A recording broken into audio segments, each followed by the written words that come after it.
देखिए, ये आप दो सवाल कर रहे हैं। पहला तो आपने कहा कि प्रधानमंत्री बनने की चर्चा, मुझे तो ये चर्चा कहीं नहीं सुनाई दी। जिस दिन से नीतीश जी महागठबंधन में आए हैं उस दिन से ही मैं पत्रकारों को लगातार कह रहा हूं कि मैं इसको राज्य स्पेसिफिक घटना मानता हूं। नीतीश जी की क्रेडिबिलिटी आज के तारीख में ऐसी नहीं है कि उनके बारे में बिहार प्रधानमंत्री बनना तो छोड़ दीजिए, बिहार का मुख्यमंत्री बने रहने के लिए उन पर संकट है। कहीं कोई चर्चा नहीं है, कहीं कोई प्रयास नहीं है। ये चर्चा कौन सुन रहा है मैं तो नहीं जानता हूं। जहां तक दूसरी बात है वो ज्यादा महत्वपूर्ण है। उन्होंने कहा कि 25 का चुनाव तेजस्वी जी के नेतृत्व में लड़ा जाएगा। तो मेरी मांग ये है, मेरा सुझाव भी ये है कि भाई 25 तक इंतजार करने की जरूरत क्या है। आज जो गठबंधन है उसमें आरजेडी सबसे बड़ा दल है, तो नीतीश कुमार जी को अभी ही तेजस्वी जी को मुख्यमंत्री बना देना चाहिए ताकि वो 3 साल उनके पास काम करने का अवसर रहे और जनता के पास भी अवसर होगा कि वो देख पाएगी कि 3 वर्ष में तेजस्वी यादव ने कितना बढ़िया काम किया, ताकि जब उनके नेतृत्व में चुनाव हो तो जनता उनके कामकाज के आधार पर, उनके 3 साल के परफॉर्मेंस के आधार पर वोट कर सके।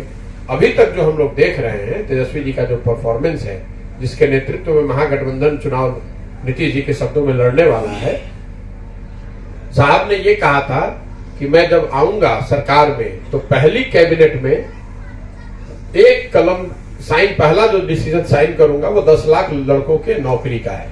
अब पिछले 3 महीने से ज्यादा से कैबिनेट में हैं और कई कैबिनेट में कई सिग्नेचर भी किए होंगे कैबिनेट के डिसीजन पे।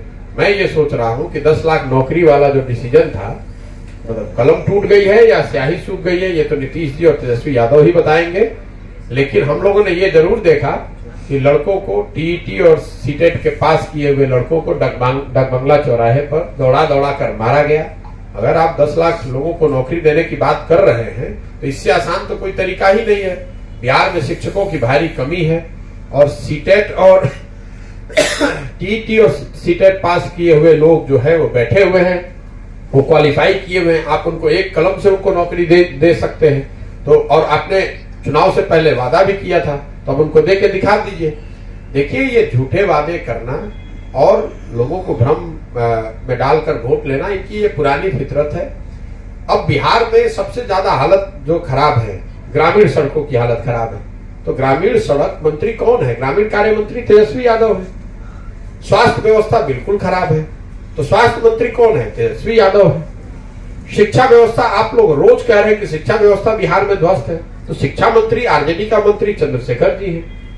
तो मुख्यमंत्री बन जाए, प्रधानमंत्री के चेहरा बन जाए, वो तो नीतीश कुमार का मतलब ऐसा है कि बिहार कोई नीतीश कुमार की जागीर थोड़ी ना है जिसको अपना चेहरा बनाना है दल का बना दे।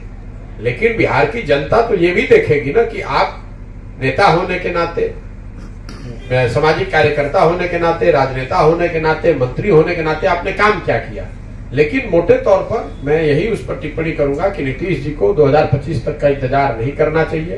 तेजस्वी को अभी मुख्यमंत्री बना देना चाहिए ताकि लोग ये देख पाएं कि तेजस्वी यादव में कितनी काबिलियत है और कितना बढ़िया वो बिहार को चलाते हैं, कैसे बिहार की व्यवस्था को सुधारते हैं। और उसके आधार पर 25 में उस पर मत पड़ेगा तो शायद नीतीश कुमार के लिए और महागठबंधन के लिए भी बेहतर होगा। एक बात तो तय है, वो नीतीश जी ने अपने बयान में भी स्वीकार कर लिया कि नीतीश कुमार के चेहरे पर और तीर छाप के बटन पर, उस पर तो कोई चुनाव जीतने वाला नहीं, वो तो दल बचेगा ही नहीं। इसलिए नहीं बचेगा कि नीतीश कुमार ने स्वयं ही मान लिया कि भाई हमारे चेहरे पे तो अब एक वोट मिलने वाला है नहीं। तो जिस चेहरे पर वो चुनाव लड़ना चाहते हैं उस चेहरे को और आगे उनको देना चाहिए, उनको जिम्मेवारी देनी चाहिए ताकि वो जिम्मेवारी पे जनता उनको देख पाए कि तेजस्वी यादव में कितनी प्रतिभा है, कितनी क्षमता है, कितना बढ़िया वो सरकार को चला पाते हैं। सर, आपकी यात्रा जो है ये पॉलिटिकल है क्या?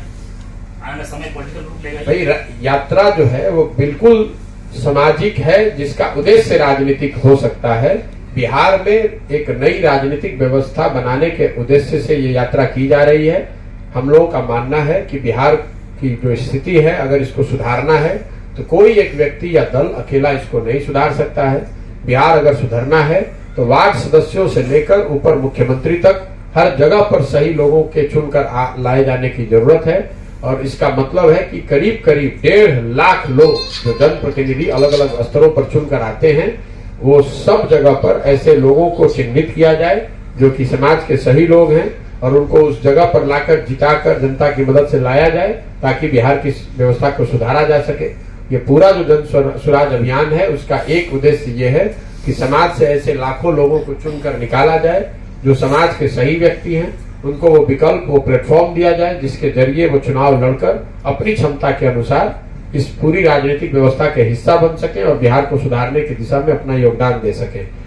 हम लोगों ने देखी शिक्षा ध्वस्त है, किसान की हालत यह है, और रोजी रोजगार पलायन की बात। चौथी जो बात हम लोगों ने देखी कि आखिर यहाँ पर छोटे उद्योग धंधे रोजगार लोग क्यों नहीं कर पा रहे। कोई व्यक्ति है जो मान लीजिए कि उसको बाल काटने की ट्रेनिंग है, वो बार्बर है, हजाम, वो बाहर जाकर मजदूर के तौर पर या नौकरी के तौर पर 10,000 8,000 बॉम्बे, दिल्ली या कहीं बड़े शहर में जाकर हजाम का काम कर रहा है, लेकिन वो अपने यहाँ सैलून नहीं लगा पा रहा है। उसकी एक बड़ी वजह यह है, बिहार में हम लोग को लगता है कि उद्योग धंधे, अगर कोई उद्योग धंधों से हम लोग का लेना देना होता है कि चीनी मिल चालू हुआ कि नहीं, चॉकलेट फैक्ट्री है कि नहीं, वो तो एक पहलू है।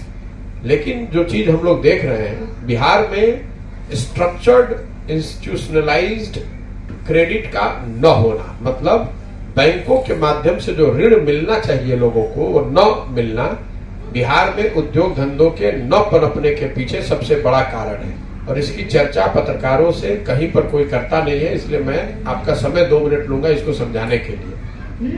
बिहार में कोई इसकी चर्चा नहीं करता है।